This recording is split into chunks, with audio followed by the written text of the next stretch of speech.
Deep within the whisper wood, hidden amongst the ancient trees, there was a hollow, and inside this hollow lived a small bird with a broken wing. It was only a fledgling, barely bigger than a sparrow, and its wing had been injured in a territorial fight with another bird. It tried to take flight, but it could only manage a pathetic hop. Its once vibrant feathers were now ruffled and dusty, and it was too afraid to leave the hollow and search for food. As the days grew colder and the forest prepared for winter, the little bird huddled in the corner of its hollow, shivering and alone. It looked outside and watched as the first leaves of autumn drifted slowly down from the branches above. At first, there were only a few, then more and more until the forest floor was covered in a mosaic of red, orange, and gold. The bird watched the leaves fall and a deep sadness filled its heart.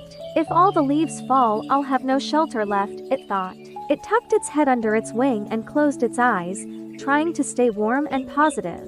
Maybe spring would come early next year and I can fly south for the winter, it thought hopefully. But deep down, it knew that if the harsh winds of winter found it, there was nothing it could do. Suddenly, a loud crack echoed through the forest. The little bird's eyes shot open and it looked out of the hollow in terror. It saw a strong wind snatching at the branches of the ancient trees, bending them almost double as it howled through the forest. The bird watched, frozen with fear, as the largest leaf on the tallest tree let out one final sigh and floated to the ground below. The wind grew stronger and the bird huddled deeper into the corner of its den, waiting for the inevitable.